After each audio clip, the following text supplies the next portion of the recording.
तो पहले मुझे ये बताएं, सवाल आपने पूछा, जवाब किसी और को देना था तो वहां मेरे नारे क्यों लग रहे थे? ये सवाल मैंने आपसे पूछना था। और जी अवैस,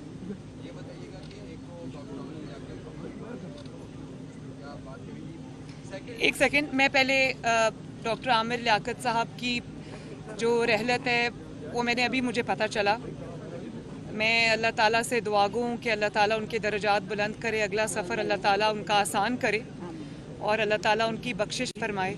मेरी उनकी और उनकी जो फैमिली है उसके साथ मैं दिली तौर पे ताज़ियत करती हूँ। जी सेकेंडली ये बताइएगा, क्या समझती हैं जो बजट कल आने वाला है, जिसकी तो 10% तनख्वाह की मंजूरी दे दी गई है इजाफे की, मुलाजमीन सरापा एहतजाज हैं, आप क्या सजेस्ट करेंगे गवर्नमेंट को कि उनकी जो तनख्वाहों में और लॉन्चेस में काफ़ी अरसे से इजाफा नहीं हुआ, उसमें क्या होगा? और खान साहब को क्या देख रही हैं वो? देखिए, मैं ये बात कहना चाहती हूँ कि मुझे सजेस्ट करने की कोई ज़रूरत नहीं। अब अवाम का वज़ीर आज़म, पाकिस्तान का वज़ीर आज़म एक ऐसा शख्स है जिसको अवाम का दर्द है, जिसको अवाम का एहसास है, जिसको अवाम की तकालीफ का एहसास है और जो दिन रात कोशा है अवाम की रिलीफ के लिए इस बुरे माशी कंडीशन में जहाँ पे आपकी मईशत जो है वो बिल्कुल ख़राब हालत में है, तो वो दिन रात उसी पर लगे हुए। तो मुझे उनको सजेस्ट करने की ये ज़रूरत नहीं है, बल्कि मैं ये देख रही हूँ, मेरे सुनने में भी आया है, मुझे उन्होंने ख़ुद भी बताया है कि लोड शेडिंग और इकॉनमी, उन्होंने अपनी सारी जो मीटिंग्स हैं, जो सारी उनकी अपॉइंटमेंट्स हैं, वो कैंसिल करके प्राइम मिनिस्टर सिर्फ और सिर्फ आवाम को रिलीफ देने के लिए काम कर रहे हैं। लोड शेडिंग की जहाँ तक मैं बात कर लूँ, लोड शेडिंग एक बहुत आजकल बर्निंग सब्जेक्ट है, तो मैं ज़रूर ये सवाल कौम से करना चाहती हूँ कि जहाँ हम उसको ठीक कर रहे हैं अब और इंशाअल्लाह ताला कर लेंगे, एक प्लान दिया है आवाम को, एक प्रोग्राम रखा है आवाम के सामने, लेकिन ये सवाल करना बनता है कि 2013 में जब नवाज शरीफ को 20-22 घंटे की लोड शेडिंग वाला पाकिस्तान मिला, तो 2018 में इमरान खान को नवाज शरीफ ने ज़ीरो लोड शेडिंग वाला पाकिस्तान दिया। और ये मैं बात आज कमिट कर रही हूँ, यहाँ पर सबके सामने कह रही हूँ कि अगर ये नवाज शरीफ साहब ना होते, शहबाज शरीफ साहब ना होते, पाकिस्तान में आज बिजली नहीं होती। जितनी तेज़ी से डिमांड और सप्लाई का गैप बढ़ रहा है और बिजली की यूजेज बढ़ रही है, किसी और ने कोई प्लांट्स नहीं लगाए, किसी और ने पाकिस्तान की बिजली के बारे में नहीं सोचा। तो नवाज शरीफ साहब 2018 में ज़ीरो लोड शेडिंग वाला पाकिस्तान इमरान खान को देकर गए थे और इमरान खान ने 2022 में 5 से 10 घंटे वाला लोड शेडिंग वाला पाकिस्तान शहबाज शरीफ के सपुर्द किया। तो क्या ये सवाल पूछना नहीं बनता कि अभी 4 साल इमरान खान ये कहते रहे कि नवाज शरीफ इजाफी बिजली बना गया? इजाफी बिजली कहाँ है? वो इजाफी बिजली आज 4500 मेगावाट्स का शॉर्टेज है, शॉर्टफॉल है। क्योंकि मैं बताती हूँ उसकी वजह, ज़रा काइंडली खामोशी इख्तियार करें प्लीज़। मैं उसकी वजह ये बताती हूँ प्लीज़। तो मैं ये अवाम के सामने ये सवालात रखना चाहती हूँ कि नवाज शरीफ ने सिर्फ ज़ीरो लोड शेडिंग नहीं की, दिन रात एक करके उन्होंने ये जो पावर प्लांट्स लगाए और बिजली पैदा करने के कारखाने लगाए, उन्होंने ज़ीरो लोड शेडिंग कर दी। लेकिन नवाज शरीफ ने आगे देखते हुए, क्योंकि उनको पता था कि बिजली की डिमांड बढ़ रही है, तो उन्होंने बहुत सारे कारखाने ऐसे थे जो वो ऑपरेशनल कर गए, जिसके बाद लोड शेडिंग ज़ीरो हो गई। तो बहुत सारे कारखाने ऐसे थे जो बिल्कुल ख़त्म होने पर आ गए थे और उनका ऑपरेशनल होना बाकी था। ये गवर्नमेंट इतनी नालायक थी इमरान खान की, इतनी नाअहल थी कि ये बने बनाए कारखानों को चला नहीं सकी और उनके ना चलने की वजह से आज लोड शेडिंग का जो बिजली की डिमांड और सप्लाई का फ़र्क है वो 4500 मेगावाट्स आ गया। अब इंशाअल्लाह ताला 30 जून तक वो सारे सिक प्लांट्स जो इनकी इमरान खान की नाअहली बेहिसी की वजह से बंद थे, बुरी कारकर्दगी की वजह से बंद थे, उन सबको चला रहे, जिसके अंदर K3, K2, लकी, सबा, भिक्की, साहिवाल कोल, पोर्ट कासिम कोल, ये सारे इंशाअल्लाह ताला हम शामिल कर रहे हैं और 5000 मेगावाट से ऊपर इंशाअल्लाह ताला जून और जुलाई के महीने में बिजली आ जाएगी और जिसकी वजह से इंशाअल्लाह ताला लोड शेडिंग में बतदरीज कमी और बेहतरी आती जाएगी। लेकिन मैं आज ये बात आपको कहना चाहती हूँ कि हम ये नहीं रो रहे कि इमरान कर गया 4 साल तक, ये नहीं रो। हमने साथ ही लोगों को बताने के साथ साथ कि क्या मसला है, हमने उस पर काम शुरू किया है। सिर्फ रो नहीं रहे बैठ के, हमने आवाम को एक प्लान दिया और इंशाअल्लाह ताला उस पर हम डिलीवर भी करेंगे। लेकिन आवाम को भी ये सवाल ये आवाम के सामने मैं रखती हूँ कि क्यों पाकिस्तान के साथ ये होता है। ज़ीरो लोड शेडिंग को क्यों 5-10 घंटे की लोड शेडिंग पे ले जाते हैं, क्यों इस तरह की हुकूमतें तोड़ते जाते हैं जो पाकिस्तान की खिदमत में हर लम्हा अपना सर्व करती हैं। तो मैं सिर्फ ये कहना चाहती हूँ कि इंशाअल्लाह ताला लोड शेडिंग में बतदरीज कमी भी आएगी, बेहतरी भी आएगी। आवाम की तकलीफ का एहसास है। ये नहीं कह रहे कि आलू प्याज टमाटर के रेट पता करने नहीं आए, बिजली की लोड शेडिंग ख़त्म करने नहीं आए, और डॉलर सुबह सो के उठा तो डॉलर का पता चला कि ऊंचा चला गया। बिल्कुल हम इसको बेहतरी लाने की कोशिश कर रहे हैं। आवाम का एहसास है, आवाम की तकलीफ का एहसास है। और तनकीद जो है ना, मैं मीडिया को भी ये कहना चाहती हूँ कि तनकीद उस पर होनी चाहिए जिसने मामलात को ख़राब किया, जो पाकिस्तान में तबाही लेकर आया, जो पाकिस्तान में बर्बादी लेके आया, ना कि उस शख्स पर या उस हुकूमत पर जो दिन रात उस खराबी को, उस तबाही को जो वो 4 साल में लाए, दिनों में ठीक करने की कोशिश कर रहे हैं। आखिरी बात लोड शेडिंग के हवाले से ये करना चाहती हूँ कि जो सिक प्लांट्स और जो बंद प्लांट्स 5000 मेगावाट प्लस के नहीं चले पिछले 4 साल में, इस हुकूमत ने इंशाअल्लाह ताला वो 2 महीनों में चला के दिखा दिए हैं आवाम को। तो मैं ये बात बड़ी इम्पॉर्टेंट है, मीडिया को भी थोड़ा इस चीज़ को अंडरस्टैंड करना चाहिए। दूसरी बात मैं एक और करना चाहती हूँ जो इस बात से लिंक्ड है कि ये मैं नहीं कह रही, ये इनकी अपनी जमात के लोग, इनके इत्तेहादी शेख रशीद साहब की कल की बहुत आई ओपनर एक स्टेटमेंट है जिसके अंदर उन्होंने ये फरमाया कि इमरान खान पता नहीं क्यों जाते जाते लैंड माइंस यानी कि बारूदी सुरंगें बिछा गए आने वाली गवर्नमेंट के लिए, और जल्दी जल्दी वो कीमतें ड्रॉप करके, क्योंकि उनको पता था मैं जा रहा हूँ और उनको पता था वो बोझ जो पाकिस्तान की मईशत पर पहले ही जो वेंटिलेटर पे थी उनकी नाअहली की वजह से, उसको मजीद ज़मीन के नीचे धकेल गए, ICU में फेंक के चले गए, और वो बोझ पाकिस्तान पर कि पाकिस्तान की मईशत पर जाते जाते डाल गए जिस बोझ को उठाने की पाकिस्तान की मईशत में इस वक्त हिम्मत नहीं है। उस बोझ को उठाने की पाकिस्तान के अंदर हिम्मत नहीं है। फिर भी हम लगे हैं उन चीज़ों को ठीक करने के लिए। अल्लाह ताला मदद करेगा इंशाअल्लाह ताला। नीयत अच्छी है, मेहनत करेंगे, और इमरान खान की नाअहली और नालायकी से जो मुल्क को अंधेरों में डुबोया उसको इंशाअल्लाह बाहर लेकर आएंगे। और दूसरी बात ये कि उन्होंने ये भी फरमाया कि 4 माह पहले मुझे पता चल गया था कि हुकूमत तो जाने वाली है। तो मुझे आज ये भी सवाल करना बनता है कि क्यों फिर ये ख़त और गैर मुल्की साजिश का ड्रामा बनाया गया। आपको सब पता था कि आपके लोग आपको छोड़ के जा रहे हैं, आपको सब पता था कि कोई आपकी नाअहली नालायकी का बोझ अब मजीद उठाने को तैयार नहीं है। आपने फिर भी साजिश का ड्रामा रचा के पाकिस्तान को फितना और फसाद में झोंकने की पूरी कोशिश की। तो जो लैंड माइन्स आप बिछा कर गए हैं वो हम आवाम को बताएंगे, ज़रूर उनको हटाएंगे, एक एक करके सारी लैंड माइन्स जो बिछा के गए हैं उनको चुनेंगे। लेकिन इकोनॉमिक लैंड माइन्स तो आपको समझ आ रही हैं, नज़र आ रही हैं। इक्तसादी जो हाल है, जो मईशत का हाल है, वो आपने जो लैंड माइन्स बिछाई हैं वो हम इंशाल्लाह आप ठीक भी करेंगे, वो नज़र भी आ रही है। लेकिन जो बाकी लैंड माइन्स आप बिछा गए हैं, पाकिस्तान के दूसरे मुल्कों से ताल्लुकात आप ख़राब करके चले गए, फॉरेन पॉलिसी में जो आप लैंड माइन्स बिछा गए हैं, वहाँ पर भी हम मुल्क को की सिमत जो है वो दुरुस्त करने की कोशिश कर रहे हैं। रूठे हुए ममालिक को जो आपकी ज़िद, अना और आपकी नाअहली और नालायकी की वजह से आप बिछा के गए हैं, उनको भी दूर करने की कोशिश कर रहे हैं। आपके अपने लोग, हम नहीं कह रहे, आपके अपने लोग ये कह रहे हैं कि इमरान खान तो पागल आदमी है, हमारी सुनता नहीं है। कोई कह रहा है ये झूठ बोल रहा है, ये लैंड माइन्स बिछा कर गया है, इसको पता था कि हुकूमत जा रही। कोई कह रहा है, जो बड़े इनके बड़े लीडर हैं वो कह रहे हैं कि ये पागल आदमी है। तो क्यों इस पागल आदमी को इजाज़त दी हुई है कि वो पाकिस्तान में हर जगह फितना फसाद करता रहे?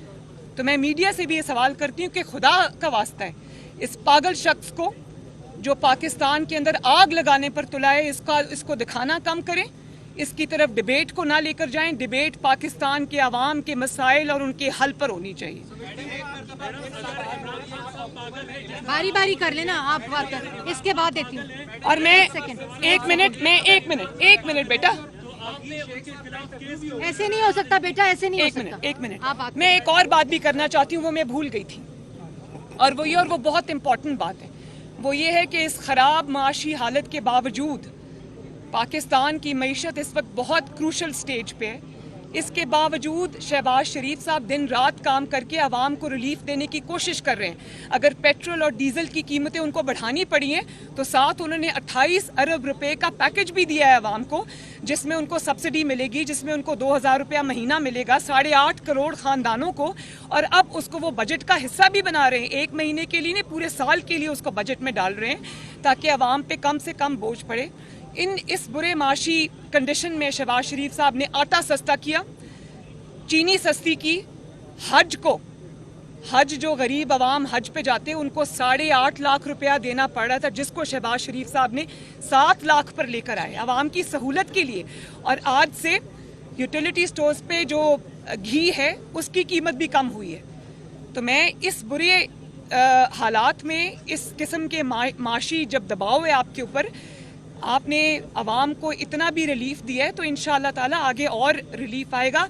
अगर शहबाज शरीफ नहीं कर सकता, अगर पाकिस्तान मुस्लिम लीग नून नहीं कर सकती, तो मैं आपसे सवाल पूछती हूँ कौन है वो हुकूमत या कौन सा शख्स है पाकिस्तान में जो ये कर रहे हैं, जो इसको ठीक कर सकता है?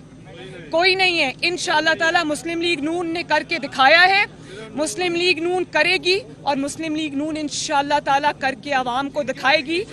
We have done it, We will do it and we are doing it इंशाल्लाह। दूसरी बात, अब मैं KPK के आटे की तरफ भी आ जाएं। KPK में शहबाज शरीफ साहब ने वादा किया, उनका मजाक उड़ाया गया जब उन्होंने कहा कि मैं अपने कपड़े बेच के भी KPK के अवाम को सस्ता आटा दूंगा। तो वो 2 दिन पहले वो वादा दिनों में, महीनों में नहीं, सालों में नहीं, दिनों में वफा हुआ और KPK के अवाम को सस्ता आटा फरामी को उन्होंने यकीनी बनाया, जिसके लिए उन्होंने मोबाइल यूटिलिटी स्टोर्स उन्होंने वहाँ पर लॉन्च किए और बतदरीज जो यूटिलिटी स्टोर्स कॉरपोरेशन है वो अपनी वहाँ पर प्रेजेंस को, अपने स्टोर्स का नंबर बढ़ाती जाएगी और KPK के अवाम को आटा मिलेगा। शहबाज शरीफ साहब KPK के अवाम को सस्ता आटा और रिलीफ फराम करने की कोशिश कर रहे हैं और KPK का वजीर आला और KPK का जो हुकूमत है वो इमरान खान को रिलीफ पहुंचाने की कोशिश कर रही है। ये है फर्क। वो सारा कुछ जो है ना वो बनी गाला नहीं, उसका नाम मनी गाला होना चाहिए। वो सब जो रिलीफ है वो मनी गाला जा रही है।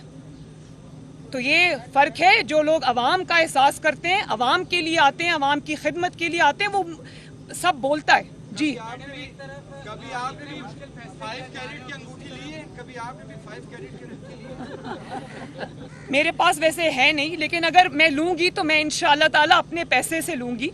और अब मेरा अवाम के हालत को देखते हुए दिल नहीं करता इस किस्म की हरकतें करने को। मुझे कभी शौक हुआ करता था, लेकिन अब बहुत तकलीफ होती है जब मैं ये देखती हूँ ये डिस्पैरिटी जो है।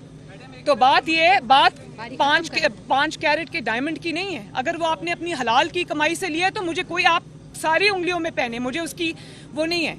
लेकिन बात यह है कि आपने एक ताला खुलवाने के लिए 5 कैरेट का डायमंड मांगा और कहा कि 3 कैरेट का डायमंड नहीं चाहिए।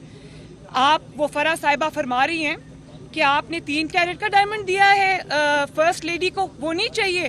फर्स्ट लेडी है, कुछ तो अकल करो, 5 कैरेट का डायमंड दो उसको। और फिर ये भी कहा कि तुम्हारा मुझे यकीन नहीं है, मैं खरीद लेती हूँ वो रिंग, तुम मुझे पैसे दे देना। तो मैंने ऐसे इसको बनी गाला को मनी गाला नहीं कहा, ये मनी गाला है। और ये मनी जो है ना, सारी जो बनी गाला जा रही थी वो पाकिस्तान के अवाम का टैक्स पेयर का पैसा था जो रिश्वतों में गया।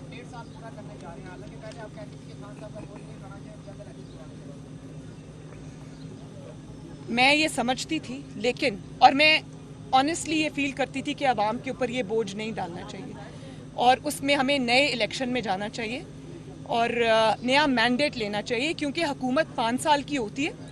पहले 2 से 3 साल आप सख्त इक़दामात करते हैं, आखिरी 2 साल आप अवाम को रिलीफ देते हैं। तो मेरा ये था कि नया मैंडेट लिया जाए। लेकिन जब इन्होंने अनाउंस किया कि ये जत्था लेकर इस्लामाबाद पे हमला आवर होना चाहते हैं और धौंस और धमकी से फैसला लेना चाहते हैं, उस दिन पूरी मुस्लिम लीग नून नवाज शरीफ साहब समेत डट गई कि जत्थों के हवाले, फितना गर्दों के हवाले, दहशत गर्दों के हवाले ये मुल्क हम नहीं करेंगे। मुश्किलात आएंगी, फेस करेंगे, अवाम के साथ खड़े होंगे, अवाम की मुश्किलात में खड़े होंगे, लेकिन अवाम को रिलीफ देने की पूरी कोशिश करेंगे। उस दिन हमने ये फैसला किया और आपने अपनी आंखों से देखा कि वो फैसला सही साबित हुआ। उनको फितना गर्दों को शिकस्त हुई, इमरान खान को तारीखी नामोशी, शर्मिंदगी और शिकस्त का सामना करना पड़ा। आज भी वो राना सनाउल्लाह साहब रास्ता देख रहे हैं, वो तारीख नहीं दे रहे। उसकी वजह ये है कि पहले तो इनकलाब ने अपनी ज़मानत करा ली, राहदारी ज़मानत, और उसके बाद इनकलाब अब सुप्रीम कोर्ट की तरफ देख रहा है कि सुप्रीम कोर्ट से पता चले फिर हम तारीख देंगे। देयर बाय मीनिंग कि जो इनकलाब हम नहीं ला सकते उसमें हमें सुप्रीम कोर्ट फैसिलिटेट करे। तो मैं मजम्मत करती हूँ इस चीज़ की कि इदारों को खामखा की गंदी सियासत में अपने घसीटना ये ख़त्म होना चाहिए। ये बात अच्छी नहीं है। हर इदारे को अपना काम करने देना चाहिए, हुकूमत अपना काम करे। इंशाअल्लाह ताला पूरी कोशिश है कि ये जो टर्म है हम पूरी करें और अगले इलेक्शन में हम जाएं। प्रेस कॉन्फ्रेंस में हीरे की अंगूठी का जिक्र होता है, तो क्या आप लोग संजीदा भी हैं? क्या मलिक रियाज को किसी तफ्तीश में शामिल तफ्तीश किया जाएगा? देखिए, बात ये है कि सबसे पहले तो तफ्तीश उस शख्स से होनी चाहिए जिसने पंजाब का 12 करोड़ का सूबा फराह गोगी के हवाले किया हुआ था, जिसमें बुजदार एक नाम का चीफ मिनिस्टर था, उसको फराह गोगी चला रही थी। और फराह गोगी एक पोस्टिंग के, एक ट्रांसफ़र के, एक तब्दीली के और एक ताला खुलवाने के, फराह गोगी और वो पीरनी साहिबा मिलके 5-5 कैरेट की अंगूठियां और करोड़ों रुपए की जो बैग्स जा रहे थे ना मनी गाला में, वो उनके थ्रू हो रहे थे। पहले तो इस चीज़ का हिसाब होना चाहिए कि क्यों ये मौका या ये कोई जगह, ये कोई ऐसा पेश आए हालात के लोगों को ये पता लग गया कि पैसे दोगे तो काम होगा, 5 कैरेट की अंगूठी दोगे तो काम होगा, अगर आपका काम मेरिट पे तो नहीं होगा। मलिक रियाज का कोई कसूर नहीं, बिल्कुल। मैं तो क्यों कसूर नहीं है? जिसने जो गलत काम किया है उसको आंसरेबल करना चाहिए, उससे हिसाब किताब होना चाहिए, उससे सवाल होना चाहिए। लेकिन सवाल हुक्मरान से बनता है कि क्यों अवाम इस बात पे मजबूर हुए, क्यों लोग इस बात पे मजबूर हुए कि उनको अपना काम कराने के लिए, चाहे वो एक ताला खुलवाना हो या पोस्टिंग हो या ट्रांसफ़र हो, वो आपको फराह गोगी के जरिए करनी पड़े, रिश्वत दे के करनी पड़े। क्यों? जी सवाल करो।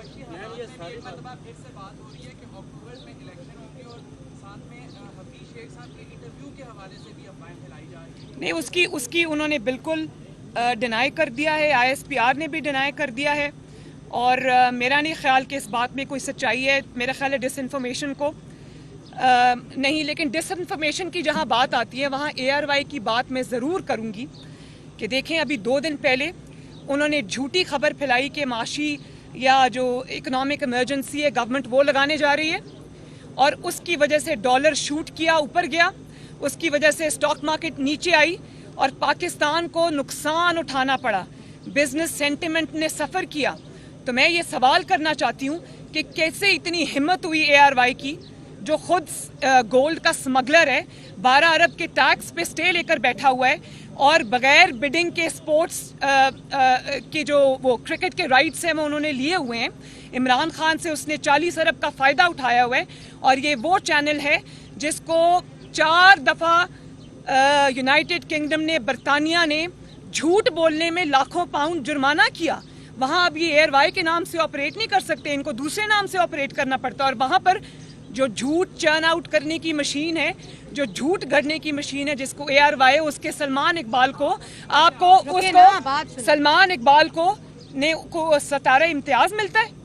तो क्या ये झूठ बोलने का तमगा उनको मिल रहा है? मैं ये समझती हूँ कि मैंने रिक्वेस्ट भी की है प्राइम मिनिस्टर को कि जो परसों इन्होंने घिनौनी हरकत की है, मुल्क की इकोनॉमी ने इनकी झूठी खबर की वजह से सफ़र किया है, इस पे स्ट्रिक्ट एक्शन होना चाहिए। मैडम, ये आपके आगे बात जो इस साइड और इस साइड में गवर्नमेंट मिनिस्टर से ये सरकारी खजाने से तनख्वाह लेते, ये 3-4 घंटे आपके साथ कोर्ट में आते हैं, आपको नहीं लगता कि इनका काम आवाम के प्रॉब्लम्स को सॉल्व करने के ऊपर होना चाहिए? अगर उनके काम में कोई कमी है तो मुझे बताएं। उनके काम में कोई कमी नहीं है, वो अपना पूरा ना प्लीज, बिल्कुल नहीं, खिदमत की नीयत से आए हैं दिन रात। कभी आपने ये भी देखा है कि वो रात को 2 बजे तक अपने ऑफिस में बैठ के बजट पे काम कर रही हैं? वो क्योंकि आपकी, लेकिन ऑस्टेरिटी की बात करते हैं ना, इसका पॉइंट ये है कि अगर आप सादगी की बात करते हैं तो फिर इन्वेस्टर्स को आपने वहां रहना चाहिए, वहीं होते हैं भाई। नहीं, सॉरी, ये आप नहीं, बिल्कुल नहीं। वो इस पार्टी के मेंबर भी हैं और वो ये हमारा हक है, पॉलिटिकल एक्टिविटी भी हमारा हक है, वो जिसके पास जाएं ना जाएं उनकी मर्जी। लेकिन अगर उन्होंने अपने कोई जो अपनी रिस्पॉन्सिबिलिटीज़ हैं उनकी अदायगी में कहीं कोताही की है तो उसके लिए हम जवाब दें, वो कोई नहीं है। मैम ये बात तो दुरुस्त है, लेकिन ये पीछे राणा हुकूमत में गुजरात और मावल जी की एक फौज सबसे आप भी हम राणा सब उठते हैं तो बाद में पढ़ते हैं 6 मावल की बना लिए कि वो कफायत शारी वो कहाँ गई ये सारी चीज़ें? कफ़ायत शारी के लिए जो प्राइम मिनिस्टर ने हिस्टोरिक स्टेप्स अनाउंस किए हैं वो आप सबके सामने हैं। मेरा नहीं ख्याल कि 4 साल ये पिछली हुकूमत जो है ये महंगाई को तरक्की बताती रही और अचानक 1 महीने में इनको याद आ गया कि महंगाई तरक्की नहीं होती, महंगाई तबाही होती है। तो उनकी तरह बेहिसी नहीं की, उन्होंने ये नहीं कहा कि चीनी कम कर लें। अपनी इनके वज़रा क्या बयानात देते थे इमरान खान के कि चीनी के दाने कम कर लें, चिकन ना खाएं, सब्जियां ना खाएं, रोटी कम खाएं। हम तो ये नहीं कह रहे, हम तो ये कह रहे हैं कि अगर आज अवाम सफ़र करिए तो हम अपने एक्सपेंडिचर्स भी कट डाउन करेंगे। हम अवाम की खातिर अवाम के साथ खड़े नज़र आएंगे। हम भी अपने जो गवर्नमेंट के जो भी अखराजात हैं उनको कम करेंगे, क्योंकि हम अवामी हुकूमत है, अवाम को जवाब दें, अवाम के साथ खड़े, अवाम का एहसास है हमें। और 1 मिनट भाई, 1 सेकंड जरा पीछे से ले लो। जल्दी आएंगे इंशाल्लाह, जल्दी आएंगे इंशाल्लाह ताला। और मतीउल्लाह जान साहब, आपने क्योंकि सवाल किया था रिटायर्ड फौजी अफसरान से और वो जवाब दिए बगैर, आप भी और वो एजाज सैयद साहब, तो वो जवाब दिए बगैर भाग गए वहाँ से। तो मैं ये ज़रूर कहना चाहती हूँ कि मुझे वो मनाजिर देखकर तकलीफ़ हुई। मैं ये समझती हूँ कि जो भी रिटायर्ड फ़ौजी हजरात हैं उनकी जो अगर वो अपने इंस्टीट्यूशन के नहीं हैं, अगर वो अपने इदारे के साथ वफ़ादार नहीं हैं और किसी के कहने पर वो इदारे में तफरीक पैदा करने की, डिवीज़न पैदा करने की कोशिश कर रहे हैं, तो ये नहायत काबिल अफसोस बात है। उसकी वजह ये है कि जिस इंस्टीट्यूशन ने उनको वो तमगे दिए, जिस इंस्टीट्यूशन ने उनको वो रैंक्स दिए, जिस इंस्टीट्यूशन ने उनको वो रिकग्निशन दी, जिस इंस्टीट्यूशन ने उनको वो इज़्ज़त दी, वो जगह, वो मकाम दिया पाकिस्तान में, आज अगर वो उसी इंस्टीट्यूशन को बुरा भला कहेंगे इमरान खान के कहने पर और इमरान खान के पीछे जो हाथ है उसके कहने पर, तो मेरा ख्याल है कि ये बहुत अफसोसनाक बात है। ये नहीं होना चाहिए। ये बहुत सिनिस्टर प्लान है कि आप सामने तकरीरें करते, पीछे से आपने इस किस्म के जो एलिमेंट्स हैं उनको लॉन्च कर दिया है कि वो इदारे को कमज़ोर करें, और वो ही रिटायर्ड लोग। तो अगर आपको इतना शौक़ है सियासत का, तो मेरा आपको मुखलिसाना मशवरा है कि आप अपने टाइटल्स को, अपने जो रैंक्स थे जो आपने अपने नाम के साथ लगाए हुए हैं, जो इज़्ज़त आपको अफवाज पाकिस्तान ने दी है, उसको फेंकें, उतारें, उसको रिनाउंस करें, वो इदारे को वापस करें और अपने नाम के साथ, जिसमें ना कोई रिटायर्ड ब्रिगेडियर हो, ना कोई रिटायर्ड जनरल हो, ना कोई रिटायर्ड कर्नल हो, वो उसी रैंक के साथ वो उतार के इंस्टीट्यूशन को वापस करें और जाके किसी सियासी जमात के साथ एफिलिएशन का इजहार करें। बहुत शुक्रिया आपका, थैंक यू।